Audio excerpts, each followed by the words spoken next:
कथा प्रारंभ करने से पहले हम सब अनंत कोटि ब्रह्मांड नायक राजाधिराज योगीराज ब्रह्म वर्मा सच्चिदानंद स्वरूप श्री समर्थ सद्गुरु साईनाथ महाराज के चरणों में कोटि कोटि प्रणाम करते हैं। बाबा कहते हैं, जो शिरडी में आएगा आपद दूर भगाएगा। चढ़े समाधि की सीढ़ी पर, पैर तले दुख की पीढ़ी पर। बाबा की महिमा अपरंपार है। वे जात पात अमीर गरीब का भेद नहीं देखते। वे तो केवल भक्त का सच्चा प्रेम और श्रद्धा देखते हैं। आइए अब बाबा की उस चमत्कारी कथा का श्रवण करते हैं जो भक्तों के बड़े से बड़े संकट को एक पल में दूर कर देती है। एक समय की बात है, गुजरात के कोपर गांव नाम के एक सुंदर और खुशहाल शहर में कोकिला बहन और उनके पति महेश भाई निवास करते थे। दोनों का वैवाहिक जीवन शुरुआती दिनों में बहुत सुखमय था। दोनों के दिलों में एक दूसरे के प्रति अगाध प्रेम और आदर था। कोकिला बहन स्वभाव से अत्यंत धार्मिक, दयालु, शांत और प्रभु भक्ति में लीन रहने वाली नारी थी। उनके द्वार से कोई कभी याचक खाली नहीं लौटता था। परंतु समय का चक्र हमेशा एक जैसा नहीं रहता। धीरे धीरे महेश भाई के व्यापार में मंदी आने लगी। उन्होंने जिस भी कार्य में हाथ डाला, उन्हें केवल नुकसान और असफलता ही हाथ लगी। व्यापार में लगातार हो रहे घाटे के कारण महेश भाई मानसिक रूप से अत्यंत परेशान रहने लगे। इस मानसिक तनाव और चिंता का असर उनके स्वभाव पर भी पड़ने लगा। जो महेश भाई कभी हर बात पर मुस्कुराते थे, वे अब छोटी छोटी बातों पर चिढ़ने लगे। उनका स्वभाव बेहद झगड़ालू और क्रोधी हो गया। घर में आए दिन क्लेश और अशांति का माहौल रहने लगा। सुबह की शुरुआत बहस से होती और रात का अंत कड़वाहट से। कोकिला बहन अपने पति के इस बदलते व्यवहार और घर की दिन ब दिन बिगड़ती आर्थिक स्थिति को देखकर भीतर ही भीतर घुटने लगी। वे अक्सर अकेले में रोया करती, लेकिन उन्होंने कभी अपने पति से पलटकर बहस नहीं की। वे हर समय ईश्वर से यही प्रार्थना करती थी कि हे प्रभु, मेरे पति को सद्बुद्धि दो और हमारे घर की इस दरिद्रता और अशांति को दूर करो। दिन बीतते गए, लेकिन संकट कम नहीं हुआ। एक दिन दोपहर के समय कोकिला बहन घर के काम निपटा कर बैठी थी और अपने भाग्य पर आंसू बहा रही थी। तभी उनके घर के मुख्य द्वार पर एक आवाज़ गूंजी, ओम साईं राम, माई भूखे को अन्न दे, बाबा तेरा कल्याण करेंगे। आवाज़ सुनकर कोकिला बहन ने तुरंत अपने आंसू पोंछे और द्वार पर गई। उन्होंने देखा कि सामने एक वृद्ध साधु महाराज खड़े हैं। उनके हाथ में एक झोली थी, सिर पर साफा बंधा था और उनके मुखमंडल पर एक अलौकिक दिव्य तेज चमक रहा था। उनकी आंखों में असीम करुणा थी। कोकिला बहन ने अत्यंत आदरपूर्वक साधु महाराज को प्रणाम किया और रसोई से लाकर उन्हें श्रद्धापूर्वक भिक्षा दी। भिक्षा देते समय कोकिला बहन की आंखों का बांध टूट गया और एक आंसू टपक कर साधु महाराज के पात्र में गिर गया।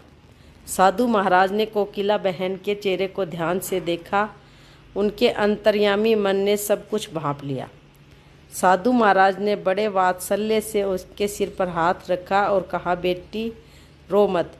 इस संसार में ऐसा कोई दुख नहीं जिसका समाधान ना हो। अपने दिल का बोझ हल्का कर और मुझे बता कि तुझे क्या कष्ट है। शिरडी के मालिक साईं बाबा तेरी झोली खुशियों से भर देंगे। साधु महाराज के मुख से सांत्वना के शब्द सुनकर कोकिला बहन को ऐसा लगा जैसे स्वयं भगवान उनके दुख बांटने आए हैं।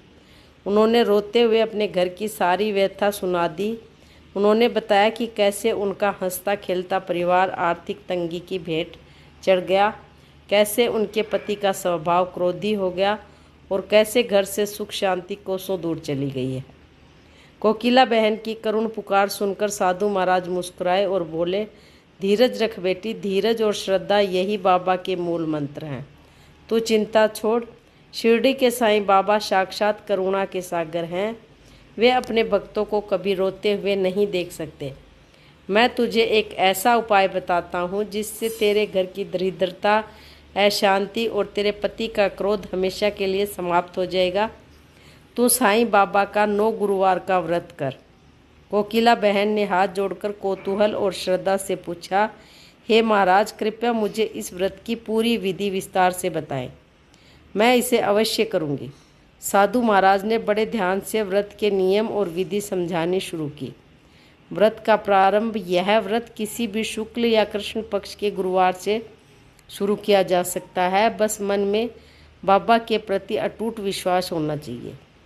गुरुवार के दिन सुबह सूर्योदय से पहले उठकर स्नान आदि से निवृत्त हो जाएं, स्वच्छ वस्त्र धारण करें। इसके बाद घर के पूजा स्थल में साईं बाबा की मूर्ति या सुंदर तस्वीर को स्थापित करें। सिंहासन और तिलक, बाबा के आसन के नीचे साफ पीला कपड़ा बिछाएं। बाबा की मूर्ति या तस्वीर को शुद्ध जल से साफ करें। यदि मूर्ति हो तो स्नान कराएं। इसके बाद बाबा को चंदन या कुमकुम का तिलक लगाएं। बाबा को पीले रंग के फूल या माला अर्पित करें। उनके सम्मुख घी का एक दीपक जलाएं और अगरबत्ती से वातावरण को सुगंधित करें। बाबा को भोग लगाने के लिए कोई भी फल, मिठाई या घर में बना सात्विक भोजन रखें। आसन पर बैठकर शांत मन से साईं बाबा की इस व्रत कथा का पाठ करें या इसे श्रवण करें। कथा के बाद बाबा की आरती गाएं और ओम साईं राम मंत्र का यथाशक्ति जप करें। इसके बाद प्रसाद सभी में बांट दें। आहार के नियम यह हैं कि यह व्रत भूखे रहकर शरीर को कष्ट देने के लिए नहीं है। इस व्रत में आप पूरा दिन फलाहार, दूध, फल, चाय ले सकती हैं या फिर दिन में एक समय दोपहर या शाम को सात्विक शाकाहारी भोजन ग्रहण कर सकती हैं। विशेष परिस्थिति, यदि किसी कारणवश जैसे महिलाओं के मासिक धर्म, किसी यात्रा या अस्वस्थता के कारण कोई गुरुवार छूट जाए तो घबराने की कोई बात नहीं है। उस गुरुवार को गिनती में ना लें। अगले गुरुवार से व्रत को दोबारा जारी रखें और इस तरह कुल मिलाकर 9 गुरुवार पूरे करें। साधु महाराज ने आगे कहा, बेटी, जब तुम्हारे 8 गुरुवार पूरे हो जाएं तो 9वें गुरुवार को इस व्रत का उद्यापन करना होता है। उद्यापन की विधि भी बहुत सरल है। 9वें गुरुवार को भी हमेशा की तरह सुबह बाबा की पूजा और कथा करें।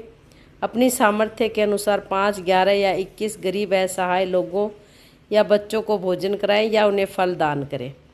साईं बाबा की महिमा और इस व्रत का प्रचार करने के लिए 9वें गुरुवार को अपने सगे संबंधियों, मित्रों और पड़ोसियों को साईं बाबा व्रत कथा की 5, 11 या 21 पुस्तकें उपहार स्वरूप बांटें।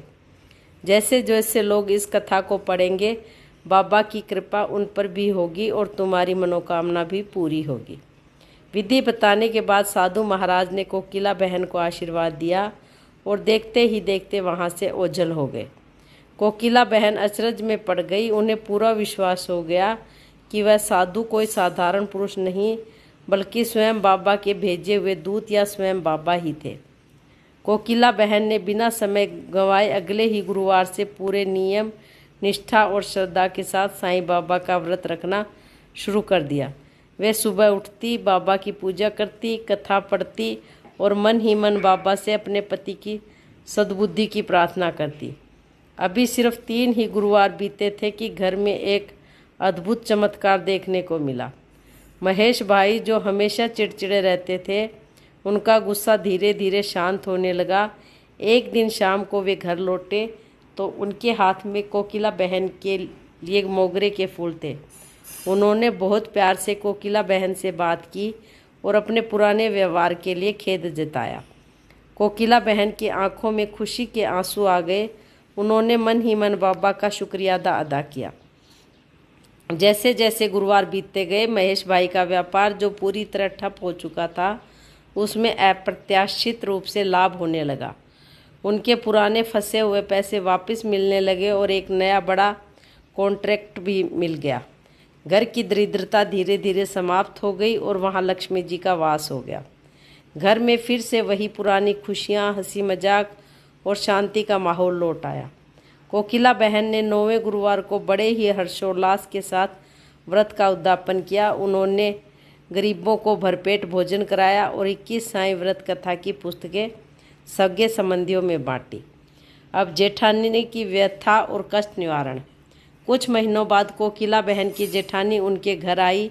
जेठानी का चेहरा उतरा हुआ था और वे बहुत उदास दिख रही थी। कोकिला बहन ने जब उनकी उदासी का कारण पूछा तो जेठानी रो पड़ी और बोली, बहन, मैं अपने बच्चों के कारण बहुत परेशान हूँ। वे दिन भर घूमते रहते हैं, पढ़ाई में उनका बिल्कुल मन नहीं लगता। इस बार वे परीक्षा में भी असफल हो गए हैं। तुम्हारे जेठ जी का स्वास्थ्य भी अक्सर खराब रहता है। समझ नहीं आता कि इस ग्रह दोष के कारण घर में इतनी परेशानियां आ गई। कोकिला बहन ने मुस्कुराते हुए अपनी जेठानी के आंसू पोंछे और कहा, दीदी, आप चिंता मत कीजिए, हमारे दुखों को हरने वाले शिरडी के साईनाथ अभी जागृत देव हैं। मेरे घर की स्थिति भी ऐसी ही थी, लेकिन बाबा के 9 गुरुवार के व्रत के प्रताप से सब ठीक हो गया। कोकिला बहन ने अपनी जेठानी को साधु महाराज द्वारा बताई गई पूरी कथा, व्रत के नियम और उद्यापन की विधि विस्तार से समझाई। जेठानी के मन में भी बाबा के प्रति अटूट श्रद्धा जागृत हुई। उन्होंने भी अपने घर जाकर पूरी निष्ठा के साथ गुरुवार का व्रत शुरू कर दिया। बाबा की कृपा देखिए, 9 गुरुवार पूरा होने से पहले ही जेठानी के बच्चों की बुद्धि बदल गई। वे बुरी संगति छोड़कर दिन रात पढ़ाई में लग गए और अगली परीक्षा में उन्होंने पूरे स्कूल में टॉप किया। उनके पति का स्वास्थ्य भी पूरी तरह ठीक हो गया और उनका कारोबार भी फलने फूलने लगा। जेठानी ने भी 9वें गुरुवार को श्रद्धापूर्वक व्रत का उद्यापन किया और बाबा की महिमा का गुणगान किया। कथा का उपसंहार और बाबा की सीख। शिरडी के साईं बाबा कहते हैं कि जो भक्त मुझ पर अटूट विश्वास रखता है और जीवन के हर मोड़ पर धैर्य बनाए रखता है, मैं उसका हाथ कभी नहीं छोड़ता। बाबा अपने भक्तों के कर्मों के बंधन काट देते हैं और उन्हें सुख समृद्धि प्रदान करते हैं। यह 9 गुरुवार का व्रत इतना चमत्कारी है, जो कोई भी स्त्री, पुरुष या बच्चा इसे सच्ची भावना से करता है, उसकी हर अधूरी इच्छा बाबा अवश्य पूरी करते हैं। चाहे नौकरी की समस्या हो, विवाह की बाधा हो, बीमारी का कष्ट हो या धन का अभाव, बाबा के चरणों में आते ही हर व्याधि शांत हो जाती है।